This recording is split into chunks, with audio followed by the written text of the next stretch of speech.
a todos los que suelen congregarse en esta iglesia y a todos los que a lo mejor están por primera vez. Absolutamente a todos le damos la más cordial bienvenida. Sé que habéis tenido muchas actividades últimamente, como campamentos de niños, de adolescentes, de jóvenes, etcétera. Y gracias al Señor todo ha salido, creo que bien. Y que no sea por escuchar palabra de Dios, Yo no sé cuántos mensajes habrán oído cada uno de ustedes, pero probablemente hablamos de cientos, sino de miles, ¿verdad?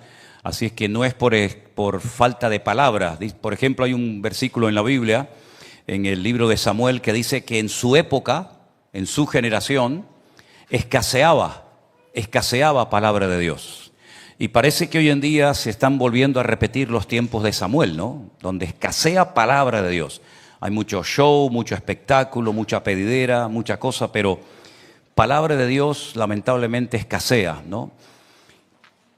Por eso tienes que valorar el hecho de que tú tengas el privilegio prácticamente todos los días o frecuentemente de poder escuchar palabra de Dios, Y eso te tiene que ayudar a tu crecimiento espiritual, a tu desarrollo como creyente, a tu fortaleza como persona.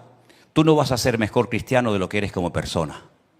Es decir, tu personalidad, tu temperamento, tu forma de ser, lo vas a trasladar a tu vida cristiana. No puedes divorciar tu relación con Dios, tu vida cristiana, tu vida espiritual, con tu vida, digamos, natural. Tú eres como cristiana lo que tú eres como persona, ni más ni menos. Podemos fingir, ¿sí? Podemos aparentar, podemos disimular, pero tarde o temprano lo que tú eres como hombre, lo que tú eres como mujer, va a salir a la hora de hablar, de orar, de compartir la palabra, de tomar decisiones, de comprar, de vender, etcétera, etcétera. Por lo tanto, creo que también tenemos que enfatizar el hecho de crecer, de madurar como persona. Porque a veces hay un énfasis, y no digo que esté mal, que hay que crecer en la fe, hay que crecer en el conocimiento de la palabra, hay que pedirle a Dios sabiduría, hay que pedirle al Señor espiritualidad. Todo eso está muy bien, y está bien, ya digo. Pero, ¿y como personas? ¿Cómo maduramos como personas? ¿Cómo crecemos como personas? Porque repito, eso después lo vas a trasladar a tu vida cristiana. Tus complejos los vas a trasladar a tu vida cristiana. Complejos de inferioridad o de superioridad, cuidado, que los dos son tan reales y tan destructivos como la vida misma, ¿no? Así es que procura también dedicar tiempo a tu carácter, para que tu carácter sea tu aliado, tu amigo, tu compañero de viajes y no tu enemigo, ¿verdad? Y al final tú eres un esclavo de ti misma o de ti mismo, en vez de estar al servicio, tu carácter de ti, al final tú estás al servicio de él, ¿no? Y eso siempre juega una mala pasada. Hemos estado visitando, como dije en la última ocasión, a los hermanos de Andorra, donde estuvimos con ellos. Fueron muy contentos de poder visitarles, de estar allí unos días con ellos. Estuvimos con los hermanos de Zaragoza, por cierto, un calor terrible, 46 grados nos tocó ese día cuando estuvimos allí. Tuvimos una reunión en una casa. Estuvimos con nuestros hermanos de Alicante, tanto en la iglesia como en la finca. Estamos teniendo reuniones en dos lugares, en nuestra iglesia en un extremo de la provincia de Alicante, concretamente en la ciudad de Javia, y en el otro extremo, en la finca, en Novelda, también estamos llevando cultos todas las semanas, ¿vale? Nuestra intención, nuestro objetivo es, en un año, máximo un par de años, levantar otra iglesia en Novelda, Ya tenemos todo, tenemos el equipo sonido, la carpa, tenemos toda la infraestructura. El viernes pasado hicimos un llamamiento para que todos los que quisieran venir, vinieran, y tuvimos un grupo como de unas 70 personas. No es que siempre vayan a 70 personas, hay que ser honesto, ¿no? Pero tuvimos una buena respuesta y yo creo que trabajando allí se puede levantar una buena congregación. Por supuesto, ya me han oído decirlo en multitud de ocasiones, la gran necesidad que tiene ahora mismo nuestro ministerio, el Centro Evangélico Vida Nueva, es de obreros, pero obreros buenos, Hay obreros, pero a veces no son buenos. Estamos obreros buenos, gente consagrada, gente comprometida. Y una de las cosas que dije en esa reunión, que por cierto no quise hacerla en la carpa, sino la hicimos al aire libre, debajo de aquellos árboles, con aquel ambiente maravilloso, es que hay una cosa que a mí me viene sorprendiendo hace años. Por ejemplo, de los congresos que hemos hecho, que ya hemos hecho unos cuantos, de los campamentos que se han llevado a cabo, de los cultos, ¿cuánta gente ha salido de esos congresos, de esas actividades que se invierte tanto tiempo, tanto trabajo, tanto esfuerzo? ¿Cuántos de ese esfuerzo ha producido obreros? Algo tenemos que estar haciendo mal. Porque no es normal que pasen los años, que tengamos un montón de campamentos de jóvenes y ningún joven quiera servir a tiempo completo al Señor. Eso no es normal. O los campamentos son simplemente para jugar, para entretenernos, para conseguir el novio o la novia. Los congresos son simplemente para tener un tiempo de comunión entre nosotros, o también lo que queremos es que el Espíritu de Dios y la palabra de Dios toque los corazones y traiga genuinos llamamientos a la gente. Falta gente con llamamiento en la obra del Señor, y tal vez los que lo tienen les da vergüenza decirlos o no se están preparando adecuadamente. Entonces, repito, la gran necesidad que tenemos en este momento es de obreros, y esa es nuestra petición de cada día, y quiero trasladar esa petición a la iglesia, a ustedes, para que oren por obreros, obreros buenos, obreros con espíritu de sacrificio, dispuestos a lo que haga falta por la obra del Señor. Y si tienes que dejar tu trabajo, pues lo dejas, que no será la primera vez que ocurre en la historia, ¿no? Y hay muchos ejemplos en la Biblia de personas que económicamente estaban muy bien situados, pero muy bien situados, mejor que lo que pueda estar cualquiera de ustedes. Y si quieren les pongo algunos ejemplos. No voy a predicar de esto, pero quiero ahondar un poco en esto. Nehemías, que fue uno de los cautivos que fueron a Babilonia, él tuvo, diría el mundo, la suerte, ¿no? Nosotros diríamos la bendición, el privilegio, de llegar a vivir en el palacio con el rey. Oye, que vivir en el palacio con el rey era una maravilla. Comer bien, vestir bien, dormir bien, todas tus necesidades cubiertas, tu presente y tu futuro garantizado. Era el copero del rey. ¿Tú sabes lo que significa ser copero del rey? Bueno, ya sé que también el copero se jugaba la vida, ¿no? Porque a veces los reyes pensaban que la bebida o la comida que le daban estaba envenenada y entonces le decían, pruébala primero. Y si no moría, pues decían, bueno, ahora la pruebo yo, ¿no? También en el ejército se hace eso, ¿eh? Antes de que el general pruebe la comida, la tienes que probar tú. Y si tú te caes muerto, el general lo cogen y se lo llevan, ¿no? Eso se hace hoy en día también, ¿no? Pero el Señor le pone en el corazón que tiene que volver a Jerusalén. ¿A qué? A una ciudad en ruinas, un montón de ruinas, de escombros, a restaurar una ciudad, unas murallas. ¿Pero acaso él es arquitecto? ¿O aparejador? ¿O albañil? No. Sin embargo, el Señor le puso esa carga en su corazón, oye, y dejó su puesto de trabajo, lo dejó todo. Y se fue a Jerusalén a trabajar como un peón de albañil. Y esa fue su vida, ¿verdad? ¿Y Mateo? Porque algunos dirán, bueno, pero eso eran cosas que pasaban en el Antiguo Testamento. Mira, Mateo trabajaba para el imperio. Era como estos afganos que tuvieron el privilegio de poder trabajar para los norteamericanos mientras estuvieron en Afganistán. Para ellos era una bicoca estar ahí con ellos, porque tenían buen sueldo, buen trabajo, ¿verdad? Cuando se fueron los americanos, pues imagínate, ¿no? Bueno, pues los imperialistas de la época de Jesús eran los romanos. Y trabajar para el imperio romano era un chollo. Buen trabajo, buen sueldo, tenía las espaldas cubiertas. Y estoy hablando de Mateo, que también se le conoce como Leví. Él era el recaudador de impuestos. Era el que trabajaba para la agencia tributaria. Ay, la bendita agencia tributaria, ¿no?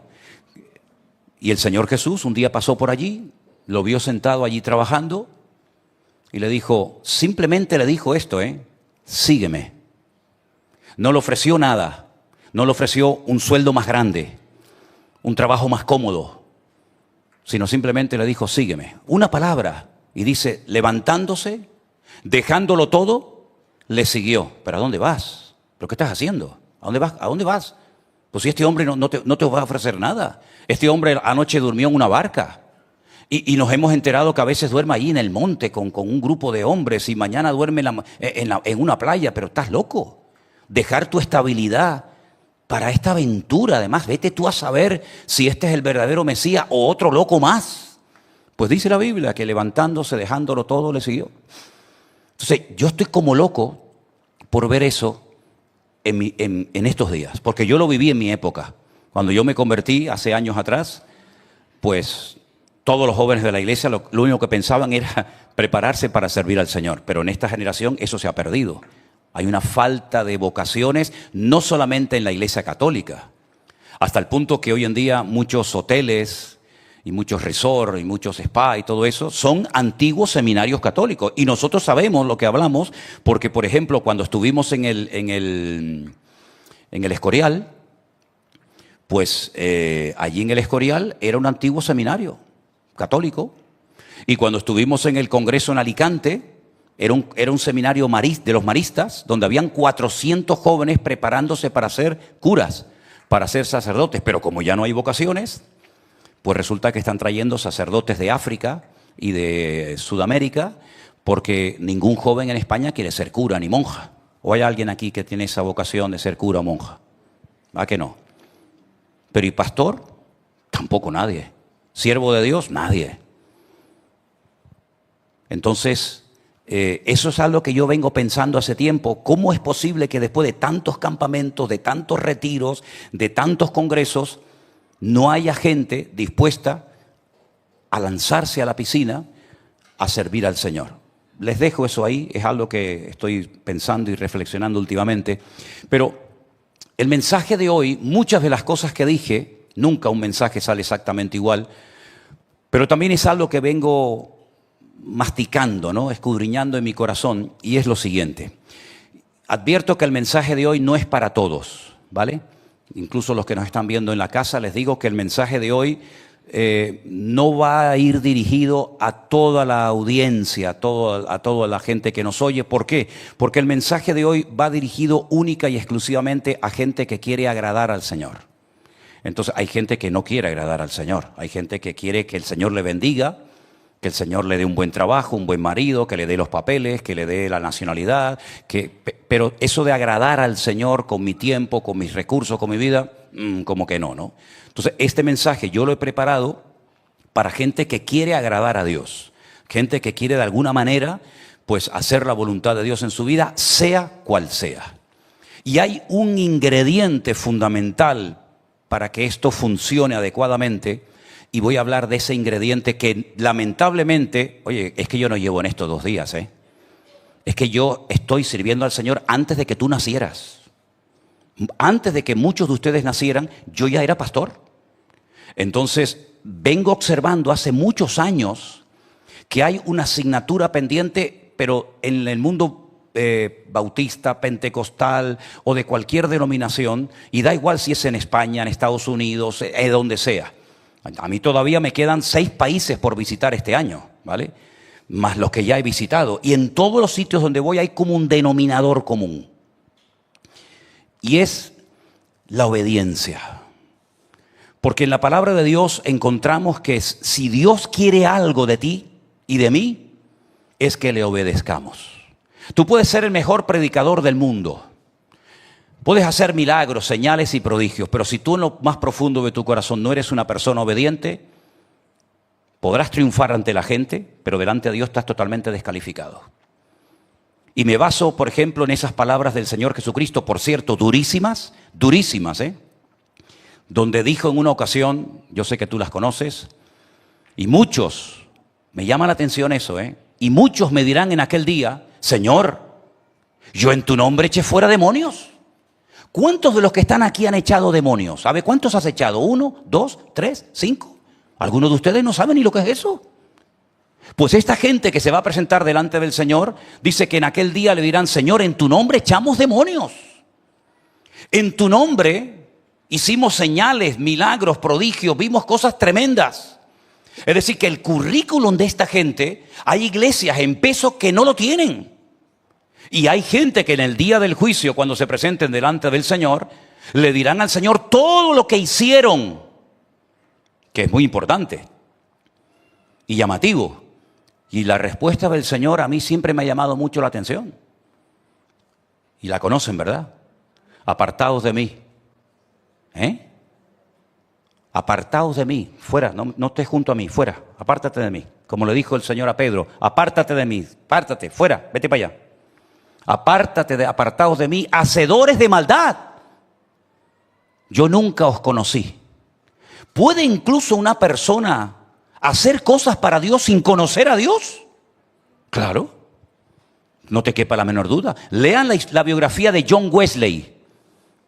Yo sé que para algunos les sonará esto a chino, pero lean la biografía de John Wesley. John Wesley fue un evangelista y un predicador que viajó por muchísimos lugares y él dice que no había nacido de nuevo, que no conocía al Señor, hablaba del Señor porque se crió en el evangelio.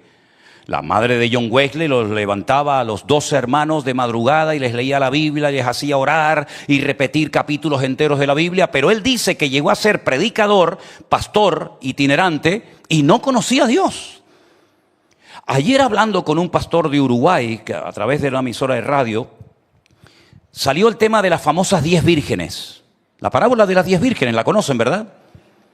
La Biblia dice que las 10 vírgenes, estas 10 muchachas, conforme a la costumbre de aquella época, estaban esperando que viniera el esposo, el novio. Y claro, en aquella época no había linternas, no había luz eléctrica, tenían que salir con candiles y tener aceite. Como se tardaba en venir el esposo, la Biblia dice que todas, cuidado, todas se quedaron dormidas. Y cuando vino el esposo, todas se despertaron, pero resulta de que 5 de ellas se les había acabado el aceite. Y no tenían aceite de repuesto para poner en sus lámparas. Entonces le dijeron, oye, véndeme, dame un poquito de aceite. Y le dijeron las otras, de eso nada. Si yo te doy aceite a ti, al final yo también me voy a quedar sin luz. Así que mejor ir a comprarla. Es decir, el 50% de aquellas jóvenes vírgenes que estaban esperando al esposo no entraron a la presencia, a la boda, porque no tenían aceite. Es decir, que el 50% de la gente que puede estar en una congregación puede ser que se ha quedado sin aceite hace mucho tiempo. Pero estás esperando al esposo. Acaban de cantar todos. Yo los he visto a todos ustedes cantando. Algunos levantaron las manos, otros tocaron las palmas. Pero ¿te imaginas que el 50% de los que estamos aquí esta noche o el 50% de la audiencia que nos está viendo en esta noche en directo hayan leído la Biblia, se hayan estado congregando en una iglesia y al final resulta que no entran en la comunión con el amado porque se quedaron sin aceite? ¿Y qué es el aceite?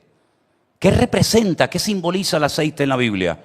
Bueno, el Espíritu de Dios, la presencia del Señor, ¿no? Es decir, que hay personas que pueden estar aquí arriba y no tienen aceite, pero están aquí arriba. Cuando teóricamente los que están aquí arriba tienen que ser los más espirituales de toda la iglesia, porque si no, ¿para qué suben? ¿Para que los vean? El que está en un púlpito predicando la palabra es el que más aceite tiene que tener, el que más presencia y conocimiento de la palabra tiene que tener, porque si no, ¿para qué sube ese señor? ¿Para entretener a la peña? Si corremos el riesgo de congregarnos en una iglesia, de cantar a Dios, de ofrendar a la iglesia, de apoyar la obra de Dios, y resulta que en lo más profundo de mi corazón yo estoy más muerto que vivo. Bueno, también hay una iglesia a la cual el Señor la confrontó y le dice, ustedes tienen nombre de que viven, pero yo que les conozco perfectamente a ustedes están muertos. ¿Y sabes algo que te va a dar vida y que te va a abrir puertas? Pero puertas que ni te imaginas.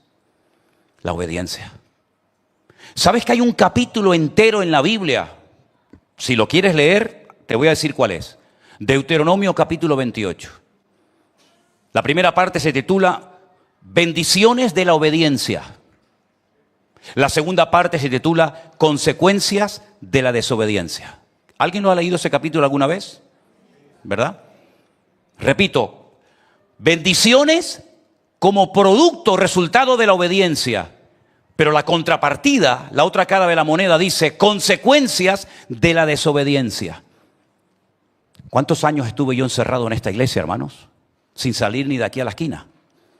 ¿Cuántos años? Algunos de ustedes no estaban y no saben lo que estoy diciendo. Pero pagando el precio de ser fiel en lo poco, hasta que Dios dijo ahora. Y ahora ya saben, estoy más tiempo fuera que dentro. ¿Quién me abrió esas puertas? Yo.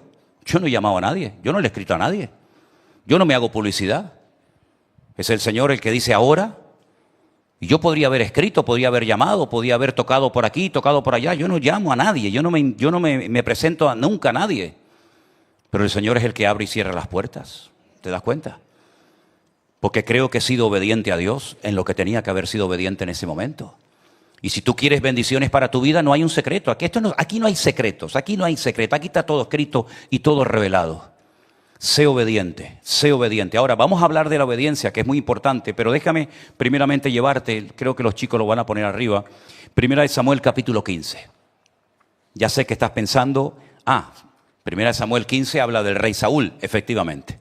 Habla del rey Saúl, primer rey de Israel. Si el rey Saúl entrara esta tarde por el pasillo de esta congregación, todos nos quedaríamos sorprendidos, sobre todo las hermanas solteras, independientemente de la edad que tengan, se les caería la baba, tendrían que ponerse un delantal, porque dirían, ¿de dónde salió semejante hombre?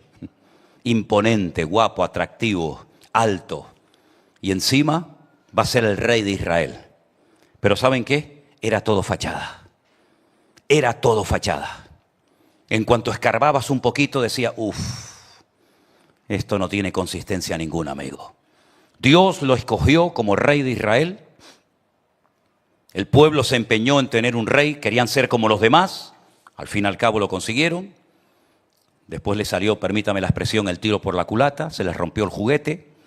Pero hay momentos en los que Dios le da oportunidades a la gente. Aunque no sean todos los espiritual y maduros que deben de ser, pero te da una oportunidad. Y a Saúl se la dio el Señor en varias ocasiones.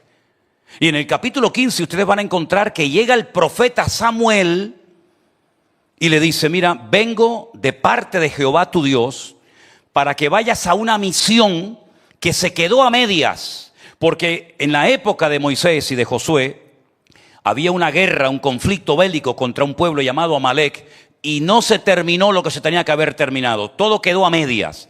Por lo tanto, tienes que ir y terminar lo que en otras generaciones no terminaron. Así que lo que te mando al Señor es ir contra Amalek. No cojas nada. Repito, no cojas nada. Se te van a ir los ojos, porque vas a ver la ganadería que tienen, cómo visten ellos, todo lo que tienen, pero no cojas nada. Deséchalo. Va a hacer guerra contra Amalek, esto ya es algo que todos ustedes saben. Y cuando vuelven de la guerra, el profeta Samuel va a visitar al rey Saúl. Y Saúl ha perdonado junto con el pueblo a las ovejas, a los camellos, al ganado. Y entonces intenta justificarse diciéndole, no, yo no tengo nada que ver con esto. Esto ha sido el pueblo que los ha perdonado, yo no tengo nada que ver. Pero hay un momento en el que Saúl le dice al profeta Samuel, es que, mira, está bien, me has pillado, lo he hecho mal. Pero los hemos perdonado a las ovejas, a las cabras y a las vacas, etcétera, para presentarlas en sacrificio a tu Dios, a Jehová tu Dios. Y así como que quedas bien, ¿no? Es que, bueno, yo robé, pero lo que he robado lo voy a dar a la iglesia. Atraqué un banco la semana pasada, me llevé 3 millones de euros, pero lo voy a dar a la obra del Señor. No, déjate de rollos.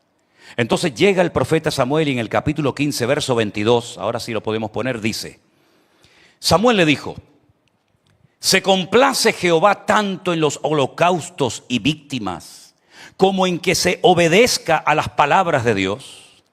Ciertamente, escuchen bien esto, hermanos, el obedecer, ¿el qué? El obedecer es mejor que los sacrificios y el prestar atención que la grosura de los carneros. Porque como pecado de adivinación es la rebelión. Fíjate a lo que compara, la rebelión. La rebeldía es como compararte con un brujo, con un santero, con un adivino. Y como ídolos e idolatría la obstinación. Y ahora escucha, por cuanto tú desechaste la palabra del Señor Jehová tu Dios, Él también te ha desechado para que no seas rey. ¿Alguien puede decir amén? ¿Cuál fue el grave problema de este hombre? La desobediencia. Se le decía una cosa y no lo hacía. Y cuando lo pillaban en el error, en el pecado que había cometido, quería proyectar en los demás sus carencias como persona. Era todo fachada, ya digo. Ahora, cuando hablamos de obediencia, la obediencia tiene, digamos, como varias vertientes. Por ejemplo, la obediencia a Dios es algo incuestionable. No tenemos que ponernos a orar para que Dios nos confirme nada que tenga que ver con el cumplimiento de un mandamiento, con un deber. La obediencia a Dios es una obediencia absoluta. Lo que Él me pide lo hago y punto, me guste o no, lo sienta o no. La obediencia al Señor está por encima de mi opinión personal, está por encima de mis planes y proyectos personales. La obediencia al Señor es incuestionable. Eso lo tenemos más claro que el agua, ¿sí o no? ¿Sí o no? La obediencia al Señor, no hay ni que darle tantas vueltas al tema porque yo creo que está clarísimo, vamos. Pero luego la Biblia nos habla de una obediencia a ciertas y determinadas personas. Y esto quiero hablarlo y matizar algunas cosas para que lo tengamos claro. Por ejemplo, le he pedido a nuestra hermana Vanessa que nos lea algunos versículos. El primero va a estar en Romanos capítulo 13, los 2 primeros versículos, por favor, si me los puedes leer. Sométase toda persona a las autoridades superiores, porque no hay autoridad sino de parte de Dios, y las que hay por Dios han sido establecidas. De modo que quien se opone a la autoridad, a lo establecido por Dios, resiste, y los que resisten acarrean condenación para sí mismos. Sí, número 1, la obediencia al Señor, hemos dicho que es incuestionable, eso está más claro que el agua. Pero ahora dice la Biblia que hay que obedecer a las autoridades, porque las autoridades han sido puestas por Dios. A veces nos cuesta un poco entender eso, ¿no? Ahora, ¿se tiene que obedecer a las autoridades en todo lo que nos manden y nos pidan? No. Hay ejemplos en la Biblia de autoridades, de personas con mucho poder, como por ejemplo el rey Nabucodonosor de Babilonia, que dio un edicto para que durante un tiempo nadie pudiera elevar una oración a cualquier dios, fuera el dios de Israel, el dios de Moloch, Milcón o el que fuera. Totalmente prohibido por decreto ley orar en este país hasta que yo lo diga. Daniel obedeció esa ley bajo ningún concepto. Él seguía orando conforme a su costumbre 3 veces al día, abría las ventanas de su casa mirando a Jerusalén, ¿verdad? Mañana, tarde y noche él seguía orando. Esto por poco le cuesta la vida. Digo por poco porque la idea era matarlo, pero Dios lo cuidó. Lo lanzan vivo dentro de un horno, dentro de un foso de leones. Bueno, también a los otros los mandaron dentro de un foso de fuego, ¿no? Porque la ley decía que había que postrarse ante una imagen y ellos dijeron, no nos vamos a postrar ante tu imagen. Y entonces la pregunta es, ¿y qué Dios te va a librar del fuego? Dice, bueno, nuestro Dios nos puede librar, pero si no me libra tampoco me voy a postrar. Así que no insistas, porque me salve o me queme vivo hoy, no me voy a postrar. Es una ley que hay que obedecer, pero nosotros no. ¿Por qué? Porque por encima de las leyes humanas están las leyes divinas. Y nosotros obedeceremos a las autoridades de esta nación siempre y cuando no vayan en contra de la Biblia. Imagínense que llega una ley y dice, prohibido leer la Biblia en España. Pues conmigo lo tienen claro. Tengo en mi casa 200 Biblias, pues ya me contarás. Prohibido congregarnos. Yo sé que algunos no vendrían. Yo estaría aquí y me tendrían que llevar detenido. Estuvo a punto de salir una ley en España, luego no salió, que los pastores teníamos que ir a llevarle el papel. Claro, yo predico sin papeles, conmigo lo tienen crudo, porque yo no tengo ninguna anotación delante de mí, salvo a veces una letrita y tal. Teníamos que llevarle, o decían que teníamos que llevarle a la autoridad competente el sermón que íbamos a predicar el domingo para que ellos lo aprobaran o no lo aprobaran, y esta frase la puedes decir y esta frase no. Y dije, yo no voy a llevar nada a nadie. La ley no salió, pero si hubiera salido yo no iba a ir y me tendrían que llevar preso, evidentemente, pero lo tengo más claro que el agua, que me lleven preso. No tengo ningún problema en eso, al contrario, sería para mí una medalla que me cuelgo aquí. Le dijeron a Pedro y a Juan, prohibido hablar de ese hombre que matamos y ustedes insisten en que está vivo. Prohibido, no se puede hablar en la ciudad de Jerusalén del nombre de Cristo, ni orar por enfermos, ni sanar enfermos, ni demonios, ni nada. Prohibido. Y Pedro y Juan, que lo tenían claro, clarísimo, dijeron, es necesario obedecer a Dios antes que a los hombres. Así que obedecemos a las autoridades, repito, siempre y cuando No vayan en contra de la palabra de Dios. En el momento en el que haya una ley que nos obligue a ir en contra de nuestros principios espirituales o bíblicos, por lo menos conmigo que no cuenten. No sé lo que ustedes harían, pero yo lo tengo más claro que el agua. A ver si después de tantos años predicando la palabra, a ver si al final voy a ser un cobarde, ¿verdad? Imagínense que nos dicen, no, a partir de ahora solamente hay una religión en España y la religión tienen que postrarse ante esta imagen o tienen que adorar a no sé quién. Bueno, pues ya no hace falta ni que me vengan a buscar, me voy a presentar yo solito. Aquí tengo el cuello, ahí, corten lo que quieran, porque para mí el vivir es Cristo y el morir es ganancia. Tengo más claro que el agua. Pero también la Biblia habla de otra obediencia, no a las autoridades solamente terrenales, sino a autoridades espirituales, que también las hay. Y quiero leer un versículo, o Vanessa nos va a leer en Hebreos capítulo 13, el verso 17. Obedeced a vuestros pastores y sujetaos a ellos, porque ellos velan por vuestras almas, como quienes han de dar cuenta, para que lo que hagan con alegría y no quejándose, porque esto no es provechoso. Yo quiero decirles de que ese texto lleva 2000 años escrito, yo no tengo nada que ver con eso, yo no lo he escrito, Además, yo no necesito tu obediencia para yo sentirme realizado en la vida. A mí me da igual lo que hagas con tu vida, a ver si me entiendes. Pero yo tengo la obligación de decirte y de enseñarte lo que dice la Biblia. Después tú verás lo que haces. La Biblia dice que hay que obedecer a los pastores. Y vuelvo a repetir el matiz anterior. Siempre y cuando los pastores no se vayan de la palabra de Dios. Amén, hermanos. No es que yo tengo que decir amén a todo. Y tengo que obedecer al pastor en todo, porque si te digo, no, mañana lo que tienes que hacer es vender tu casa y traer el dinero a la iglesia. Perdón, eso no lo dice en ninguna parte de la Biblia. O tienes que hacer una locura. Cuidado.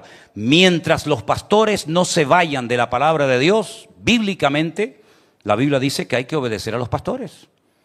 Es que a mí no me gusta eso. Bueno, a mí me da igual si a usted le gusta o no. Yo no estoy aquí para predicar lo que a ustedes les gusta. De hecho, muchas veces predico cosas que a la gente no le gusta que predique, a lo mejor, ¿no? Pero eso es lo que dice la palabra. Y ustedes van a ver desde el primer libro de la Biblia hasta el último que hay como un hilo conductor y se repite en Abraham. Fíjense los personajes que voy a mencionar. En Abraham, en Noé, en Moisés, en David.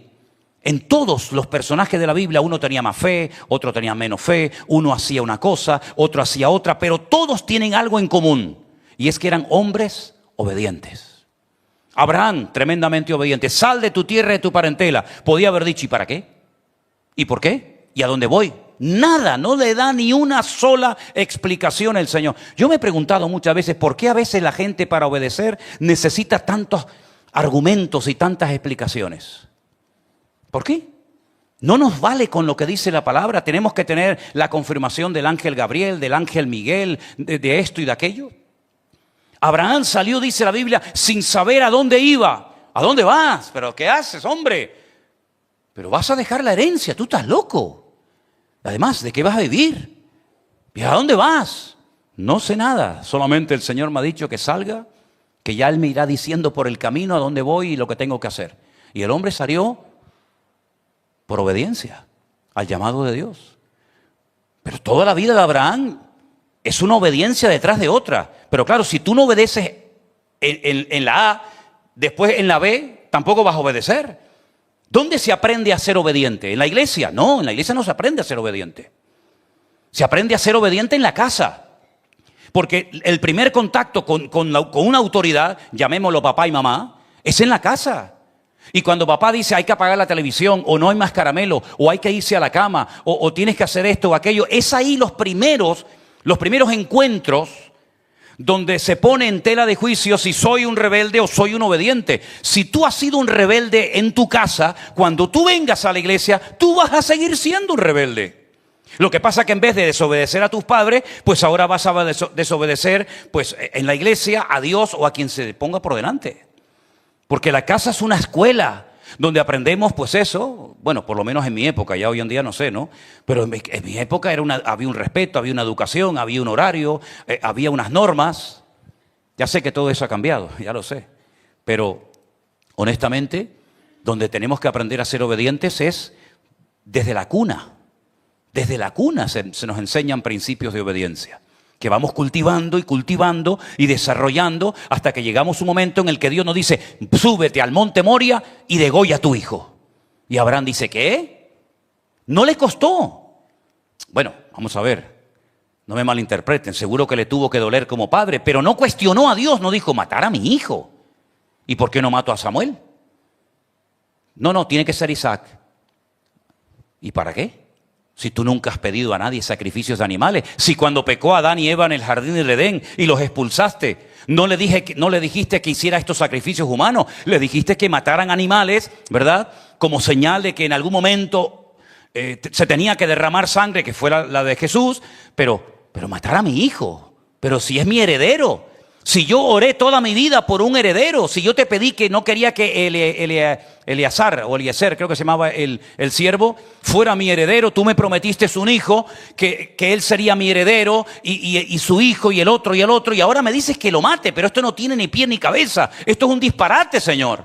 Tú no ves a Abraham discutiendo ni peleando con Dios, tú lo ves levantándose de madrugada, enalbardó su asno, y se fue el viejo caminando 3 días desde Beersheba, el sur de Israel, la capital del Negev, hasta Jerusalén, y cuando llega cerca del monte Moriah, dice a los criados, quédense aquí, que nosotros iremos, adoraremos y volveremos.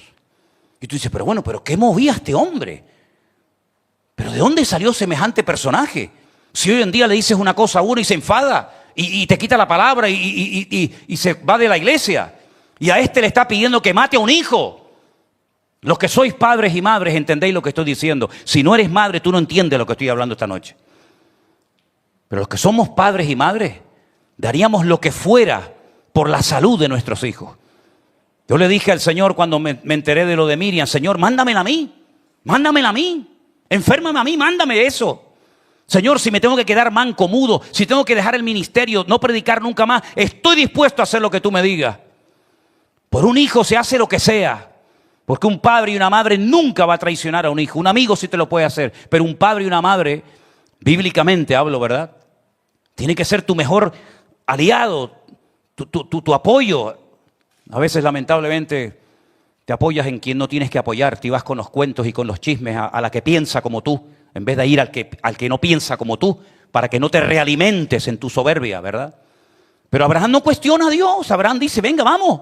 Y lo ata. Y estamos hablando de un hombre de 40 años, No estamos hablando de un chiquitín. Estamos hablando de un hombre hecho y derecho de 40 años que lo pone sobre el altar. Saca el cuchillo y el hijo le dice, papá, yo veo que hemos traído el fuego, el cuchillo, hemos traído todo, pero una pregunta, ¿y el cordero dónde está? Esa pregunta le tuvo que romper el alma a Abraham. Pero el Señor a través de Abraham le habla y dice, el Señor proveerá, hijo. El Señor proveerá. Y el Señor proveyó. ¿Pero cuándo proveyó? Cuando sacó el cuchillo de la vaina y estuvo dispuesto a obedecer al Señor. Hay bendiciones que están aquí encima de tu cabeza hace años, hermanos. Y no han caído porque todavía el tema de la obediencia para muchos sigue siendo una asignatura pendiente. Porque hay bendiciones que vienen sin pedirlas. Y sé lo que estoy diciendo, Hay bendiciones que vienen simplemente por hacer lo que se te dice. Ni más ni menos. No hay ni que orar, ni reprender, ni decretar, ni declarar, como hay muchos por ahí que se pegan la vida declarando como si fueran los jueces de la tierra. Hay bendiciones que vienen solas, te encuentran, te buscas, aunque estés en el monte perdido, porque Dios ve tu corazón y ve que estás dispuesto a obedecer al Señor, y Dios honra a los que le honran y bendice a los que le obedecen. ¿Cuántos dicen amén? Uno ve en la palabra de Dios que el nivel de madurez de uno no se demuestra aquí arriba. Se demuestra en el diario vivir, si obedecemos o no a nuestro Dios. ¿Quieres saber si eres maduro? ¿Quieres saber si has crecido en la fe? Pues mira a ver cómo está el termómetro de la obediencia y tú mismo te darás cuenta si verdaderamente eres una persona madura o no. Ya sé que la obediencia en el mundo está en tela de juicio. Vivimos en un mundo de anarquía, ¿no? De todo vale. Si lo sientes y te sientes bien, venga, para adelante. Pero en la palabra de Dios las leyes del reino son diferentes. Por eso yo muchas veces he dicho, si vas a venir a esta iglesia, piénsalo dos veces, porque aquí no estamos con juego ni perdemos el tiempo. En esta iglesia le decimos a la gente, ponte en orden, ponte en obediencia delante de Dios. ¿No te quieres poner en orden? Vete a otra. que seguramente te van a recibir y te van a dar cargos a la media hora. Pero aquí queremos jóvenes, como decíamos hace un rato, en obediencia y en santidad. Aquí queremos vivir una vida ordenada. Y si no te gusta, yo no te llamé. Yo cuando tú viniste, yo ya estaba aquí. Ahora la hija de Raicé le dice al tío, ¿no? Él fue el que abrió la iglesia, el que fundó la iglesia, le dice, ¿no? Así como un gran misterio, ¿no? Pues sí. Cuando ninguno de ustedes estaba aquí, yo ya estaba. Y cuando muchos de ustedes se vayan, yo seguiré estando aquí. Fíjate tú las vueltas que da la vida. Es decir, no buscamos bulto, no buscamos gente, porque cuanto más gente, más diezmo, más ofrenda, más primicia. No vamos detrás de eso. No vamos detrás de eso. Queremos que cada uno de ustedes se convierta en un cristiano obediente y lo que te diga el Señor lo haces y Dios te va a bendecir y Dios te va a honrar, porque si quieres fortalecer tu fe y quieres crecer, ahora si quieres ser un mediocre, y mira, no hay nada más que me dé más rabia en la vida que ver a jóvenes que han decidido ser mediocres. De cualquier manera. No aprenden nunca una nota nueva, no aprenden nunca un versículo bíblico, no salen de siempre lo mismo. Lo ves ahora, lo ves mañana, lo ves pasado mañana, lo ves dentro de 30 años, lo ves dentro de 1000 años, siempre está igual, siempre desaliñado, nunca se quitó las legañas con las que nació, siempre lleva las legañas encima, siempre la camisa de cualquier manera. Yo digo, ha decidido ser un mediocre. Y el Señor no quiere mediocres en su iglesia. El Señor quiere gente santa, ordenada, limpia, obediente, sujeta a su palabra. Por eso yo digo que en esta iglesia es muy complicado el decir me voy a integrar en esta iglesia. ¿Por qué? Porque tarde o temprano, hoy, si no mañana, y si no pasado mañana, y da igual si predico yo, o predica Jerónimo, o predica Anderson, da igual, porque somos una piña entre nosotros y nos hablamos prácticamente a diario. Te vas a sentir aludido. Y como haya un área en tu vida en la que tú no estés obedeciendo, te vas a sentir aludido. Y además te va a pasar algo que tú no lo entiendes, pero nosotros sabemos que ocurre muchas veces, que vas a pensar que cuando yo me subo aquí te estoy predicando a ti. ¿Y cuántas veces yo he dicho que yo no necesito un púlpito para hablar contigo? Yo no necesito un micrófono en la mano para decirte en público lo que no me atrevo a decirte en privado. Ni se te pase por aquí, ni por aquí se te pase. Lo que pasa es que cuando tú estás diciendo, me está hablando a mí, el de atrás está diciendo lo mismo. Y el de al lado te dice, Dios me está hablando a mí, parece que me está descubriendo a mí. Y el de atrás, y cuando termina el culto, te dice uno y otro y otro y otro y otro, oye, hoy el Señor me habló a mí. Pero no sabe esa hermana que hace 10 minutos, cuando iba a entrar al baño, me dijo, oye, hoy la palabra fue todo para mí.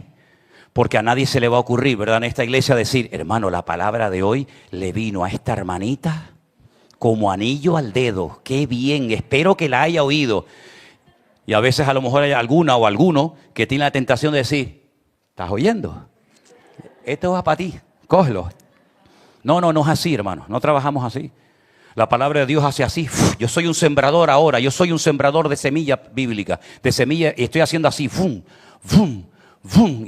Y una me cayó en el camino. Otra se le metió ahí dentro de la camisa. El otro se cayó en la silla. Pero yo estoy así lanzando semillas. Y estoy lanzando semillas. Y yo dentro de un rato cojo así, me mando a mudar y me voy a mi casa. Pero esa semilla que yo planté hoy, esa semilla viene con oración detrás, cuidado, que yo no estoy jugando a ser pastor. Esta es mi vida. Esa semilla que yo estoy lanzando esta tarde es una semilla que trae vida. Es una semilla que puede crecer a 30, 60 o a 100 por uno. O se puede hacer improductiva. ¿Cómo se hace improductiva? Bueno, pues lo vi ahora en la península, en el campo. He visto campos llenos de cuervos, llenos de palomas, llenos de gaviotas, que cuando es el tiempo de la siembra empiezan a llegar y empiezan a picar y se llevan la semilla. Y la Biblia dice que cuando una persona oye la palabra, pero como que no la quiere poner en práctica, viene el maligno, los cuervos, y dice que cogen la semilla y se la roban de su corazón. Y de nada te sirvió que este señor estuviera ahí arriba hablando media hora, 40 minutos o 3/4 de hora, porque le permitiste al enemigo que te robara la semilla de tu corazón. Entonces yo espero que este tema de la obediencia no sea en tu vida una asignatura pendiente, porque yo puedo ser el padre de muchos de ustedes por la edad. Pero si tú no aprendes ahora con la edad que tienes y no le enseñamos a los adolescentes y a los jóvenes y a los niños de la iglesia a ser obedientes, cuando estos niños sean más grandes van a ser más desobedientes de lo que son hoy. Porque la desobediencia crece. La desobediencia se expande y la desobediencia, cuidado, y la obediencia son contagiosas. ¿Cuántos dicen amén? ¿Tú quieres ser obediente? ¿Cuántos quieren ser obedientes? Júntate a un hombre o una persona que sea obediente. ¿Quieres ser un rebelde? No te preocupes que otro rebelde se va a juntar a ti. No tienes ni que buscarlo. Mi padre decía, ¿cómo decía? Gracias. Yo veo que lea mucho la Biblia. Dios los cría y el diablo los junta. Pero es que pasa en todas partes, es algo increíble. Llegas a un sitio y dices, ¿ves? Normal, normal. La obediencia nos protege. ¿Quieres vivir tranquilo? Sin miedo. Me da igual si me pagaron, si no me pagaron, si cuentan conmigo, si no cuentan conmigo, si me llaman, si no. ¿Quieres vivir tranquilo y disfrutar de la vida? Sé obediente. Porque es un escudo, es una protección impresionante a tu vida. ¿Por qué? Porque el obediente nunca se equivoca. El desobediente corre el riesgo de hacer las cosas a su manera y después llevar las consecuencias. Nunca te vas a equivocar por obedecer. ¿Quién te dijo a ti que pusieras el vaso allí? Entonces le van a echar la bronca a este. Si quieres vivir tranquilo, obedece. ¿O es tan complicado obedecer a nuestro Dios? Claro, hay un matiz y quiero ir terminando con esto. Pero para poder ser obediente, uno tiene que renunciar a su propia voluntad. Y es ahí donde tenemos la lucha. Es ahí donde tenemos la lucha. Porque ¿quién quiere renunciar a su ego? ¿Saben? Y no se me ofendan. Bueno, si se ofendan, perdonen, me da igual, perdonen, pero es por decir algo, ¿no? Pero he notado que hoy en día, no sé si por el movimiento feminista o por la moda, honestamente todavía no he sacado una conclusión, pero me doy cuenta que muchos hombres, por sus mujeres o por sus novias, están atontados, están anulados. La que corta, pincha, opina, habla, corta, viaja, compra, eso, son ellas. Él ni habla. No sé si es porque le tiene miedo a ella o porque dice, no, en mi casa se hago lo que yo digo. Sí, mi amor, lo que tú digas. Sí, no. Y él tiene la última palabra.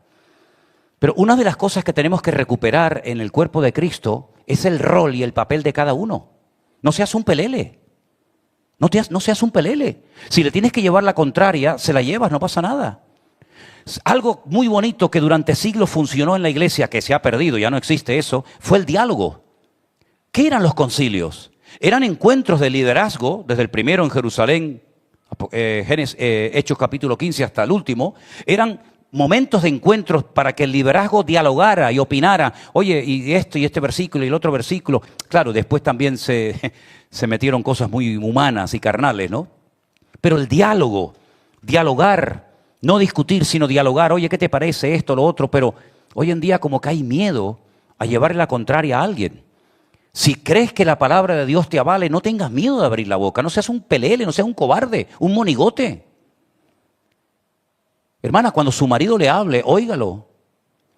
Porque a veces la opción que toma el hombre es callarse y no hablar. Y me acuerdo que aquí se congregaba hace años un matrimonio que vinieron en varias ocasiones a hablar conmigo porque era tremendo aquello. Y ella me dijo, es que no me habla, pastor, es que no habla. Y yo decía para mí, digo, pero si con lo que tú hablas ya él ya no va a hablar nada, si es que no lo deja ni hablar. Y entonces él optó por una actitud de silencio. Él se callaba y le dije, ¿sabes qué? Él está constantemente hablando, pero tú no sabes interpretar su silencio. Y ahí como que se le encendió la lamparita, ¿no? Hermanos queridos, cuando Adán pecó, Dios lo buscó. Dios no se lavó las manos, dijo, Adán, ¿dónde estás? Y él se escondía, pero él seguía, Adán. Y cuando por fin da la cara, le dice, Adán, ¿dónde estaba? ¿Qué te pasó? Como si Dios no supiera, pero lo está confrontando. Porque sin confrontación no vas a cambiar nunca. Así de claro. Sin confrontación no hay cambio en absoluto. Es que oí tu voz, tuve miedo y me escondí. ¿Sabes que el ser humano hoy en día sigue reaccionando igual que en los tiempos de Adán? Oigo, tengo un temor y me escondo. Y si no me escondo detrás de la cabeza de la que está delante para que no me vea, me escondo en otra iglesia o en otra denominación. ¿Y sabes qué? La obediencia lo arregla todo. ¿Tú quieres seguir viviendo aquí? Ven.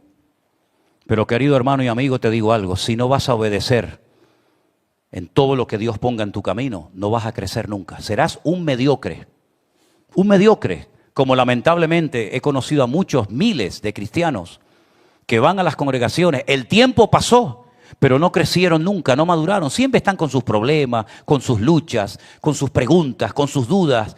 Dice que hablan mal de lo que no conocen incluso. Cuestionan todo. ¿Por qué? Porque no han tenido realmente una renuncia a su ego y a su voluntad. Y eso fue lo que le pasó a Jesús en el huerto del jardín de Getsemaní. Padre mío, pasa de mí esta copa. Luego está hablando de su voluntad. Pasa de mí esta copa. Si hay alguna posibilidad de que haya alguien más digno que yo, más preparado, más cualificado que yo, mándalo a él. Y pasa de mí esta copa, pasa de mí esta experiencia. Pero no se haga mi voluntad. Luego la tenía, sino la tuya.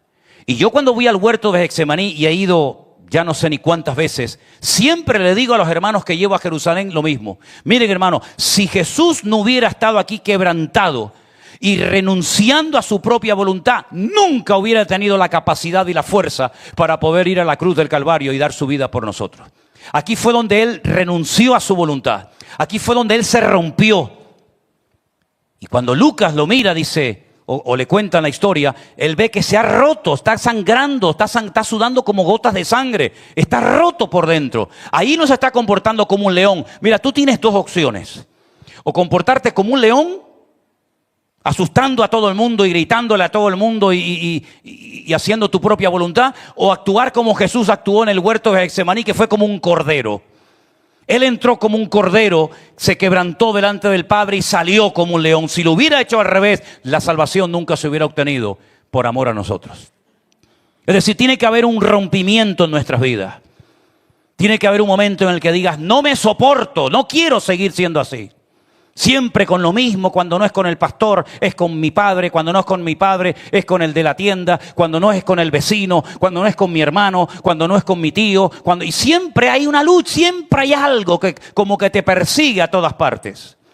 Hasta que un día Dios te rompa en 1000 pedazos y digas como Isaías, miserable de mí.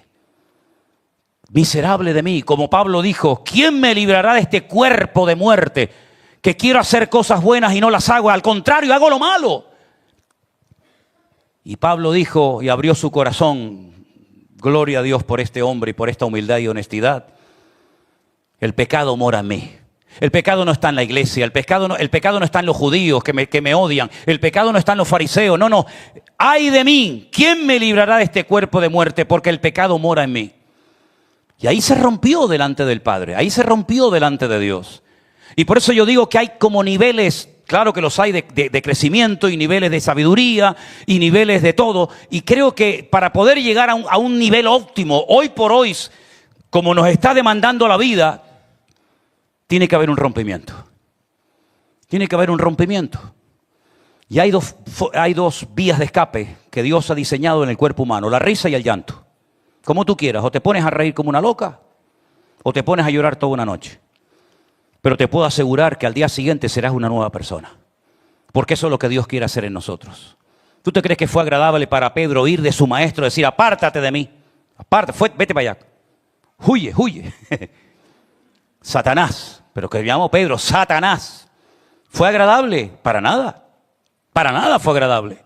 Fue agradable para David cuando lo tiene que confrontar el profeta Natán y le dice, ¿ese hombre eres tú? Déjate ya de fingir. Déjate ya de aparentar. Fue agradable para Samuel tener que ir a confrontar al rey Saúl y decirle, Dios me ha dicho que no ore más por ti, que te ha descartado como rey. ¿Tú te crees que no le cuesta a Dios o le duele al Señor en su corazón cuando tiene que quebrantarnos y sacudirnos? Por supuesto que sí, pero forma parte del trato de Dios para nosotros. Y la Biblia dice, y por lo que padeció, y ahora te voy a preguntar a ver a quién se refiere ese versículo, y por lo que padeció, ¿qué dice? Aprendió obediencia. ¿De quién está hablando el autor ahí? ¿De quién? Del Señor Jesucristo. Y por lo que padeció, aprendió obediencia. No, vamos a parar el carro ahí un momento. ¿Cómo? Que si no llega a pasar por ese sufrimiento no hubiera sido obediente. Te lo está diciendo la Biblia, hombre. Y por lo que padeció, por el trato tremendo que experimentó en su vida, aprendió obediencia. Luego, la obediencia no se compra en la farmacia. No se compra en un supermercado, no viene con el tiempo. Bueno, me meto aquí, voy a retiro, a campamentos, a congresos, viajo para aquí, viajo para allá y soy obediente. No, para nada. Te puedes endurecer más que nunca y puedes llegar a engañarte a ti mismo creyendo que por lo que hago estoy bien delante de Dios. Y yo he conocido a docenas de gente que se han enfriado incluso sirviendo y predicando el evangelio en un púlpito, porque le dan más importancia a lo que hacen que a su crecimiento espiritual delante de la presencia del Señor. Bueno, yo te estoy diciendo lo que hay que hacer, hermano. Ahora te toca a ti, a cada uno de nosotros, ¿verdad? Poner en práctica esta palabra, dejar que esta semilla pues se la lleve el diablo. Venga, un sermón más, venga, ya el domingo nos predicará de otra cosa. Y una más, venga, pasamos la página. Y así llevamos 23 años, venga sermones, y venga estudio, y venga lectura. Y uno dice, oye, pero un momento, ¿y la obediencia? Yo me acuerdo que, no sé hoy en día si es así, pero cuando uno suspendía en junio las clases, tenías recuperación en septiembre. ¿Sigue siendo así? ¿Sí? Vale, pues, el mes que viene es septiembre, ¿eh? El mes que viene es septiembre. Y te voy a decir una cosa y con esto termino. Tal día como hoy, ¿qué día es hoy? Hoy es 14. Tal día como hoy, hace 20 años...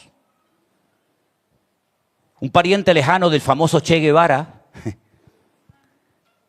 tomó una decisión. ¿Por qué? Porque era el que más peso y autoridad tenía en Israel.